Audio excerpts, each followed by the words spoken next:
Then we have thought, and again he's using thought in a very, very broad sense. He's not talking about an individual thought that any of us might be having. He's talking about the power of thought as a capacity to create form from this formless energy.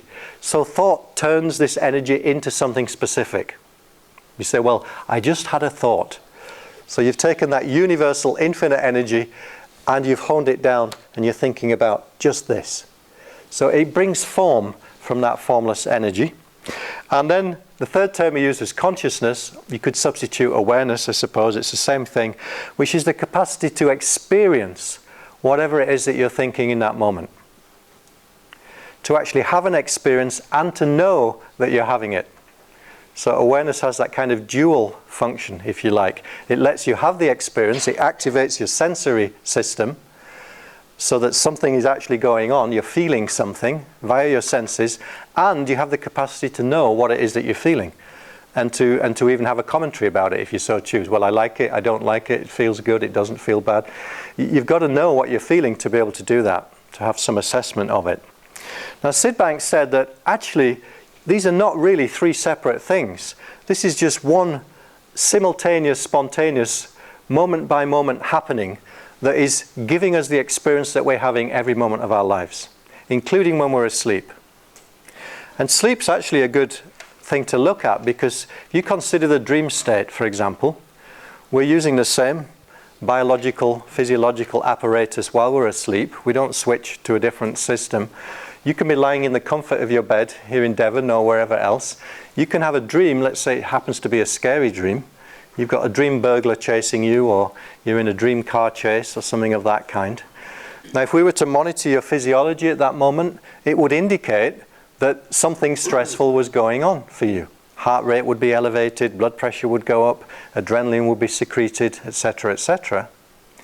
And the reason that a dream looks and feels real when you're having it is because of the fact that consciousness activates your sensory system. So if you weren't having all the feelings, you would know that it wasn't really happening. It's the fact that we get all that sensory input that makes it look and feel real to us. And it feels real as long as you're in it until what? The moment we wake up, what do we say? It was just a dream.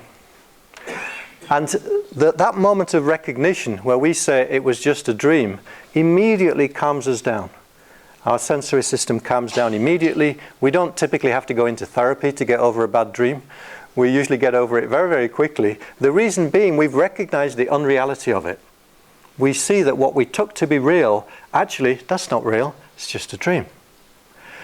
Now, what Sid Banks saw, and it's available for any of us to see, is that whether our eyes are open or eyes are closed, we're creating our experience of life in exactly the same way. So in the waking dream, we also scare ourselves with our own thinking. We depress ourselves with our own thinking. We make ourselves happy with our own thinking. Again, invisibly, we don't see that it's us doing it, but that's nonetheless what we're actually doing. And at any moment, we could wake up to that and say, oh, that was just thought. I thought for a moment that was a reality. It's actually thought.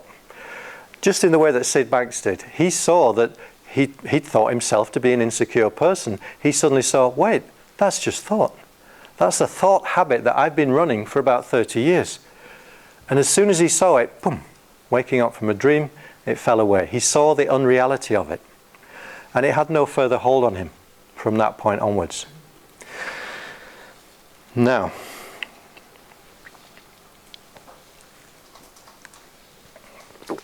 the interesting thing about principles is that there's a neutrality to principles. So we often use the example of gravity just as a kind of analogy to get a sense of why principles are important. And gravity is a principle of nature. We accept that nowadays, and we have a vocabulary for talking about it. But gravity existed long before anybody coined the term gravity. You could say we were in the experience of gravity for long before we learned anything about it. How do we learn gravity? We learn it as toddlers by getting to our feet and falling over. Essentially, we learn it experientially, first of all. What we learn is that there's this force in nature that compels us to go down. And it's very consistent. And the greater the different distance between where we get off and where we land determines how much it hurts, basically. We learn all of that by implication at a very young age, long before we learn about the concept of gravity. And when you learn the implications of a principle, you simply adjust yourself accordingly. So we take that into account now without ever having to think about it. So whenever you're going up a ladder or up a mountain or anything of the sort, you've got gravity, you've got your awareness of how gravity works. And it's probably saved your life on countless occasions. It's certainly saved you from injury or accident. So the thing about principle is it's consistent.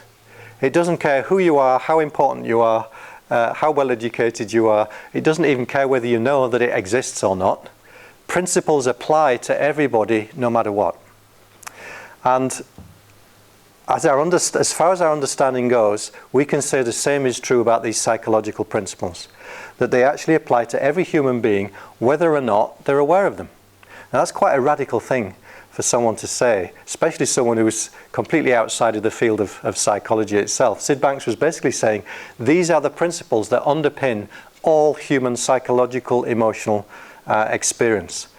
Not just the suffering, the struggle, but every kind of experience. So it doesn't matter if we're creating the experience of happiness, joy, love, peace, calm, or we're creating the experience of depression, sadness, stress, frustration, anger, irritability, anxiety. The whole spectrum of human experience is being created using the same basic principles, the only variable being thought. So the life energy itself is neutral. It's the same for everyone. Consciousness itself is neutral. It's the same for anyone. Consciousness is just the awareness of whatever we're experiencing in the moment. So the only variable then is thought. As thought changes, the flavor of experience changes with it. It's like flavors of ice cream. Which would you prefer? You like vanilla? You don't like chocolate? Well, we have a spectrum of emotional experience. We prefer some of those feelings. We say, I don't like the others. But essentially, they're all ice cream. They're all being created in exactly the same way. And the more that we see that, just like with gravity, the more we see how it's happening, the more we naturally align ourselves in the direction of something pleasant, something that's helpful to us, something that's benevolent. And the more we naturally move away from harming ourselves with our own thinking. We only do that to ourselves when we don't see that it's us doing it. Does that make sense?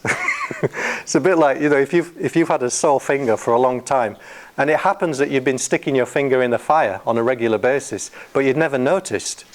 You'd only have to see that once. As soon as you see, oh, the reason my finger's sore is because I repeatedly keep burning it, your common sense would immediately orient you in the direction of keeping away from that fire. You wouldn't need a technique to practice. You wouldn't need to work on it for a period of time. It would be an instantaneous recognition, and your common sense would do the rest.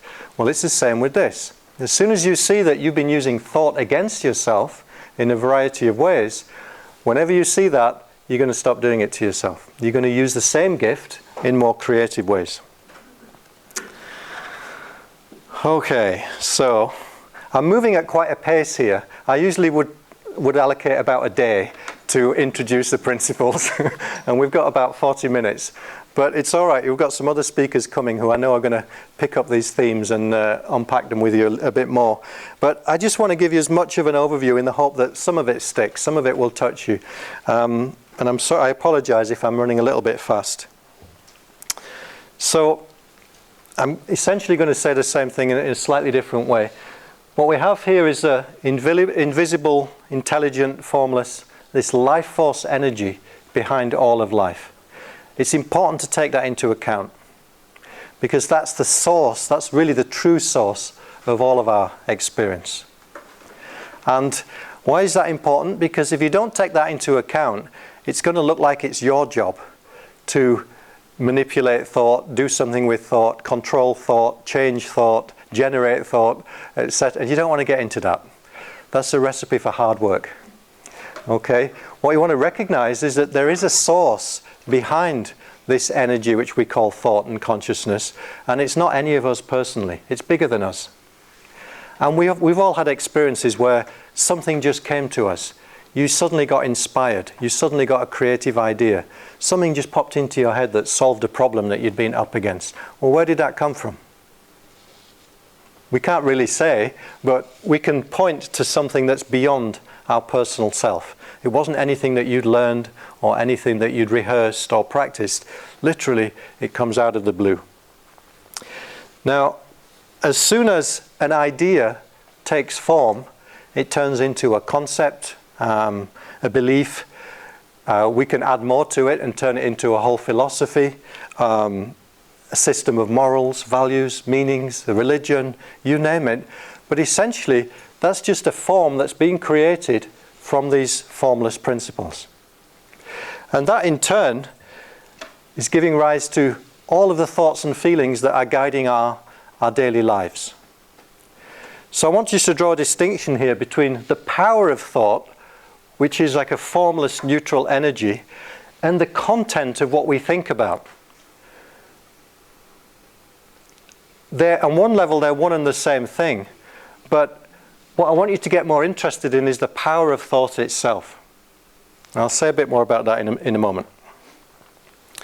Those thoughts and feelings, in turn, create all of our actions and behaviors, which in turn produce all of the outcomes and all the results, which I'm sure as coaches you know about this better than I do. There's a direct relationship between what we hold as being important, valuable, meaningful, etc. in our life, what beliefs we adhere to, etc., what we think about on a regular basis. There's a direct relationship between that, what we end up doing in life. Yeah? I know that you know this. Interestingly, those same principles also create all of the things that we've generated to try and help us to navigate and improve what we've created. So we generate spiritual practices, meditation techniques, positive psychology, psychiatry, NLP, coaching, CBT, self-help, stress management, you name it.